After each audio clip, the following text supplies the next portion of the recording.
Hello friends, welcome to RSLI Academy for previous and future videos.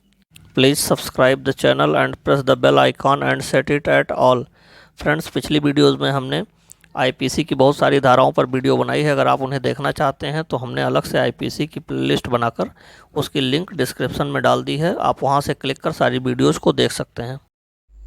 Friends, आज की video का subject है भारतीय दंड संहिता 1860 की धारा 30। मित्रों, धारा 30 आईपीसी वैल्यूएबल सिक्योरिटी यानी मूल्यवान प्रतिभूति के बारे में बात करती है। तो आइए जानते हैं कि वैल्यूएबल सिक्योरिटी क्या है। According to section 30 of IPC, the words valuable security denote a document which is or purports to be a document whereby any legal right is created, extended, transferred, restricted, extinguished or released, or whereby any person acknowledges he lies under legal liability or has not a certain legal right। अर्थात मूल्यवान प्रतिभूति शब्द उस दस्तावेज के द्योतक हैं जो ऐसी दस्तावेज है या होने तात्पर्यित है जिसके द्वारा कोई विधिक अधिकार सृजित, विस्तृत, अंतरित, निर्बंधित, निर्वापित किया जाए, छोड़ा जाए या जिसके द्वारा कोई व्यक्ति यह अभिस्वीकार करता है कि वह विधिक दायित्व के अधीन है या अमुक विधिक अधिकार नहीं रखता है। Friends, according to illustration of section 30 of IPC, A writes his name on the back of a bill of exchange. As the effect of this endorsement is transfer the right to the bill to any person who may become the lawful holder of it. The endorsement is a valuable security। अर्थात भारतीय दंड संहिता की धारा 30 का दृष्टांत कहता है का एक विनिमय पत्र की पीठ पर अपना नाम लिख देता है। इस पृष्ठांकन का प्रभाव किसी व्यक्ति को जो उसका विधिपूर्ण धारक हो जाए उस विनिमय पत्र पर का अधिकार अंतरित किया जाना है, इसलिए यह पृष्ठांकन मूल्यवान प्रतिभूति है। फ्रेंड्स, अगर सरल शब्दों में समझें तो हम कह सकते हैं कि वैल्यूएबल सिक्योरिटी वह डॉक्यूमेंट है जिससे कोई विधिक अधिकार प्रकट होता है। अर्थात ऐसे दस्तावेज से संपत्ति में या उस पर किसी भी अधिकार को बनाने, ट्रांसफ़र करने, रिलीज करने, अटैच करने या सरेंडर करने और इसके द्वारा कोई व्यक्ति यह स्वीकार करे कि वह विधिक दायित्व के अधीन है या वह अमुक विधिक अधिकार नहीं रखता है। इस प्रकार अगर देखें तो वैल्यूएबल सिक्योरिटी के 3 तत्व हो जाते हैं। पहला, वैल्यूएबल सिक्योरिटी एक डॉक्यूमेंट है।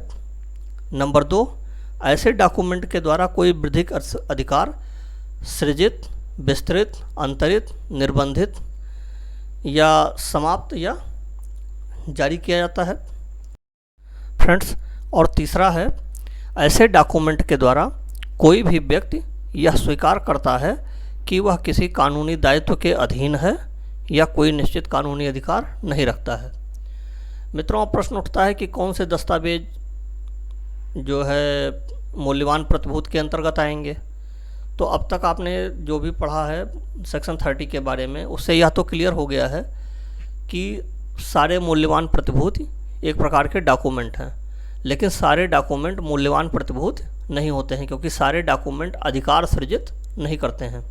जहाँ अधिकार का सृजन नहीं होगा, जहाँ कोई अधिकार नहीं प्रकट होगा, वहाँ पर वह दस्तावेज मूल्यवान प्रतिभूति के अंतर्गत नहीं आएगा। तो आइए जानते हैं कि कौन कौन से दस्तावेज या किस प्रकार के दस्तावेज मूल्यवान प्रतिभूति के अंतर्गत आएंगे। जैसे lottery ticket, divorce deed, rent note, discharge certificate, income tax assessment order, passport, account book, ये सब क्या हैं? वैल्यूएबल सिक्योरिटी हैं। एक केस है Ram Narayan Sahu versus state AIR 1933 Patna 601।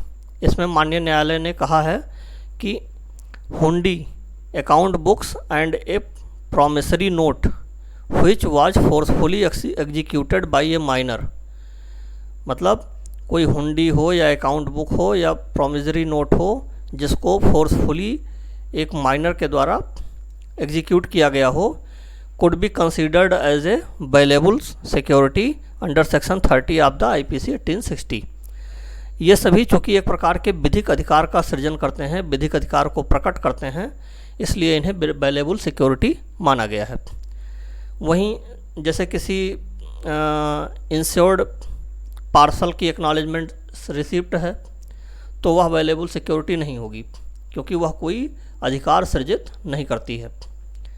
इसी प्रकार कोई लीज की कॉपी है तो वह भी वैल्यूएबल सिक्योरिटी नहीं है।